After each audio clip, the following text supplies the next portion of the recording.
んにちは。ようこそ大人の童話シアターへ。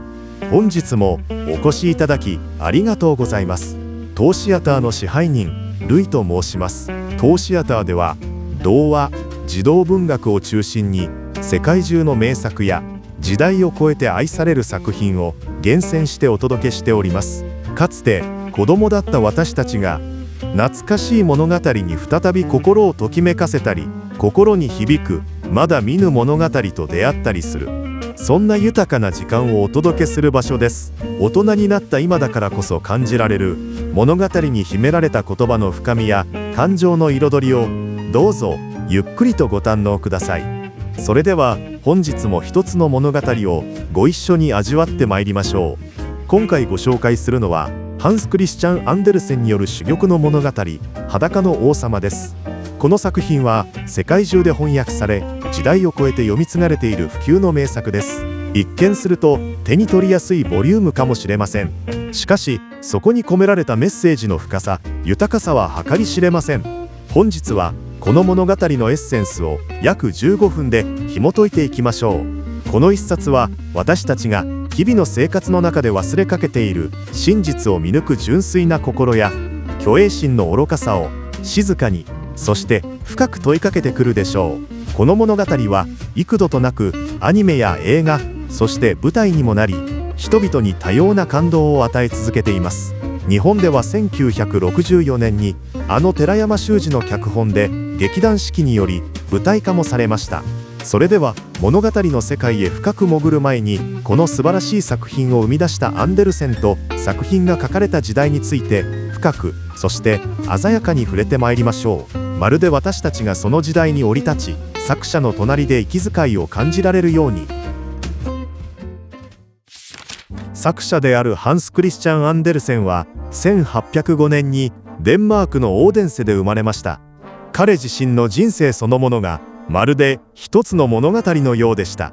貧しい靴職人の家に生まれ、幼い頃から豊かな想像力だけが彼の宝物でした。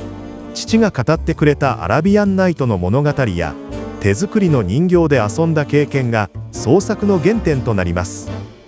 14歳でオペラ歌手を夢見て、たった一人で首都コペンハーゲンへ向かいます。しかしその夢は挫折し、失意の中で彼は文筆の道を歩み始めました。彼の作品の多くはこの頃の経験や生涯抱え続けた社会への違和感が色濃く反映されています。醜いアヒルの子のように彼の物語はしばしば彼自身の人生の投影であると言われるのです。彼は童話を二重の底を持つものとして子供だけでなく大人に向けても書いていました。本作もまた彼が宮廷や上流社会で目の当たりにしたであろう虚飾に満ちた世界への風刺なのです。1837年に裸の王様は出版されました。その頃のデンマークはナポレオン戦争後の混乱から立ち直りつつありました。文化的にはデンマーク黄金時代と呼ばれる乱熟期を迎えていたのです。文学、芸術、哲学が花開き、街は活気に満ちていました。しかしその一方で絶対王政が揺らぎ、市民階級が台頭する大きな変革の時代でもありました。旧来の権威が疑われ、人々の価値観が静かに、しかし確実に変わりつつあったのです。そんな空気の中で発表されたこの物語はまさに時代の革新をつくものでした。愚か者には見えない布という設定は社会に蔓延する偽善や思考停止を巧みに描き出します。人々が口に出せない真実を、権威への盲信をユーモラスに、しかし痛烈に暴いてみせたのです。このような作者の人生の深みと作品が生まれた時代の生々しい鼓動を知ることで、物語に込められた幾重ものメッセージがより一層私たちの魂の奥深くに響いてくるのではないでしょうか。著者の人生や時代の空気を感じていただいたところで、いよいよ裸の王様の物語の核心に触れていきましょう。この物語が私たちを誘うのは、誰もが心のどこかで気づいているはずの滑稽で、しかし恐ろしいほどの真実、見栄や立場にとらわれ、誰もが口を閉ざす中で最後に真実を告げるのは誰なのでしょうか。それでは愚かで滑稽な王様が私たちに語りかける声に耳を傾ける時間といたしましょう。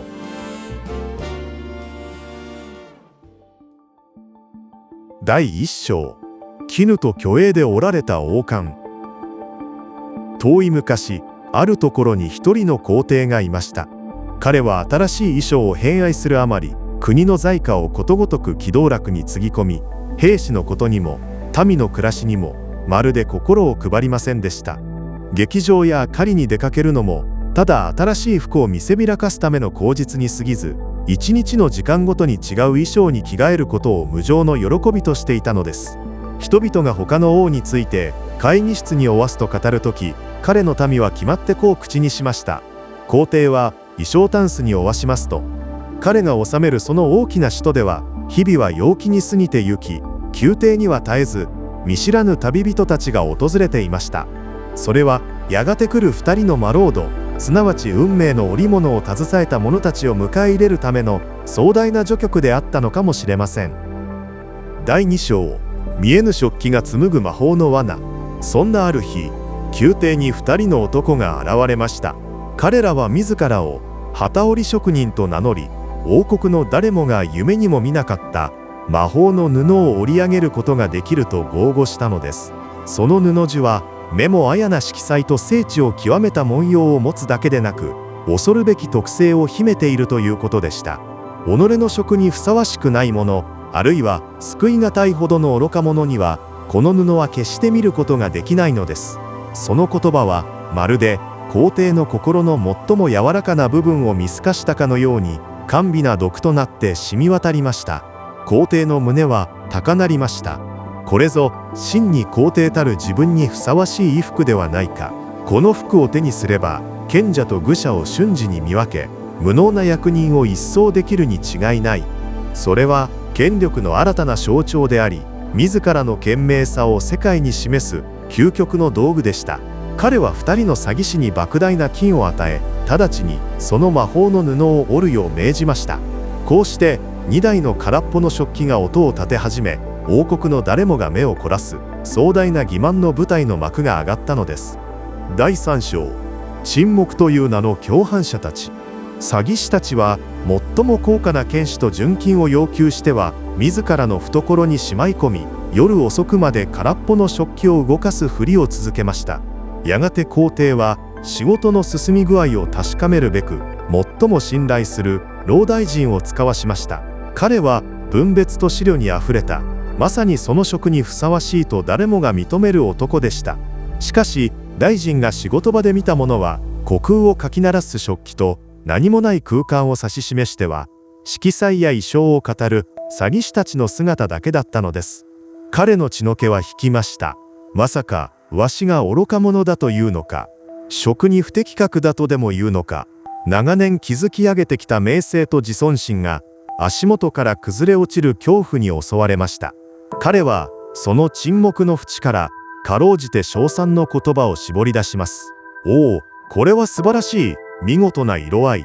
実に見事な文様ですな。恐怖は真実の声を飲み込みます。次に使わされた役人もまた同じ恐怖の前に膝を屈し、見えぬ布を絶賛しました。そしてついに皇帝自身が帝臣たちを率いて視察に訪れます。彼の目にもまた空っぽの食器しか映りませんでした。なんと世は愚か者なのか、皇帝たる資格がないとでも言うのか。それは彼の存在そのものを揺るがす最悪の宣告でした。彼は震える声を威厳で覆い隠し、高らかに宣言しました。おお、実に魅力的だ。世は完全に満足しておるぞ。その一言でその場にいた誰もが見えぬ服の共犯者となったのです。沈黙は伝染し、恐怖は集団の幻覚を生み出し、空っぽの旗織り場は王国中の称賛の声で満たされたのでした。第4章、真実を叫んだ無垢なる瞳。そして待ちに待ったパレードの日がやってきました。詐欺師たちは一晩中ランプを灯し、あたかも最後の仕上げに追われているかのように宙を立ち、糸のない針で空気を縫いました。ついに完成した見えぬ服を手に、彼らは皇帝の寝室へと進み出ます。こちらはズボン、こちらがマント。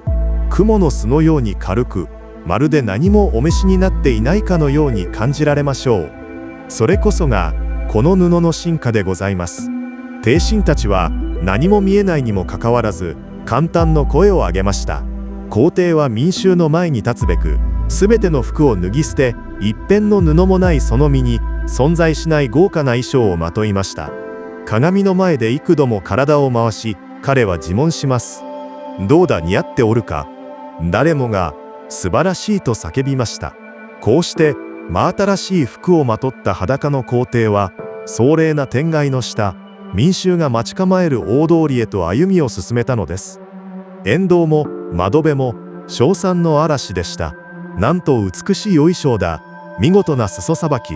誰もが隣人に愚か者だと思われることを恐れ、必死に見えぬ服を褒めそやしました。その集団的な自己欺瞞が最高潮に達したその時です。でも王様は何も着ていないよ。群衆の喧騒を突き破り、澄み切った子供の声が響き渡りました。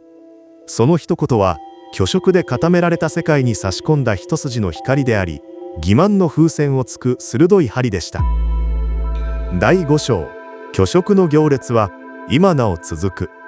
一瞬の静寂の後、子供の言葉はささやきとなって人々の間を駆け巡り、やがてそれは抑えきれない一つの巨大な叫びとなりました。王様は何も着ていないじゃないか。その声は皇帝の耳にも突き刺さりました。彼は民衆が正しいことを心の底で悟り、全身を羞恥の炎に焼かれました。だが一度始まってしまった行列はもはや止めることはできません。皇帝は自らの威厳という名の最後の衣を必死に守ろうと、さらに胸を張り、何事もなかったかのように歩き続けました。そして彼の後ろでは侍従たちがこれまで以上にうやうやしく、そして必死の軽装で存在しないマントの裾を高く高く持ち上げ続けていたのです。真実が白日の下にさらされた後も、虚飾の行列はただ滑稽に、そして物悲しく続いていきます。それはまるで遠い昔のおとぎ話ではなく、今この瞬間も世界のどこかで繰り返されている終わることのない偶話のようです。終章、あなたの心に住む裸の王様。この物語の幕は滑稽で物悲しい行列とともに閉じられますが、その問いかけは私たちの心の中で静かに始まります。皇帝を笑うことはたやすいかもしれません。しかし私たちは自問せずにはいられないのです。私たちは日々どんな見えない服を褒めそやしているのでしょうか。他人の評価を恐れるあまり、本当は価値がないと分かっているものを素晴らしいと口にしていないでしょうか。社会の常識や権威という名の食器が紡ぎ出す見えぬ布を前に、自らの心の声を押し殺し、沈黙という名の共犯者になってはいないでしょうか。この物語は虚栄心や集団心理の愚かさを鋭く描き出すと同時に、一つの純粋な真実が持つ計り知れない力を教えてくれます。それは複雑な理論や打算からではなく、ただありのままを見た子供の無垢な瞳から放たれました。真実を語ることは時に孤独で勇気を必要とします。しかしその一言が偽りの世界に亀裂を入れ、人々を欺瞞の呪縛から解き放つきっかけとなり得るのです。あなたの心の中にもきっと裸の王様は住んでいます。そして同時に全てを見通す子供の瞳もまた眠っているはずです。今日あなたが向き合う世界の中で、その瞳は何を見つめ、あなたの唇は何を語るのでしょうか。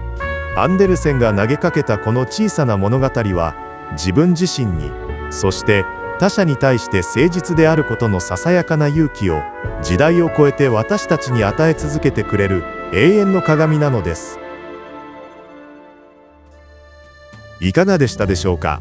ハンス・クリスチャン・アンデルセンが紡いだ裸の王様は、読むたびに新たな発見があり、人生のさまざまな段階で異なる響き方をする深く、そして鋭い物語です。情報があふれ、周りに合わせることが求められがちな現代だからこそ、この物語が静かに語りかける、自分の目で真実を見つめるというメッセージは、私たちの心の道しるべとなるかもしれません。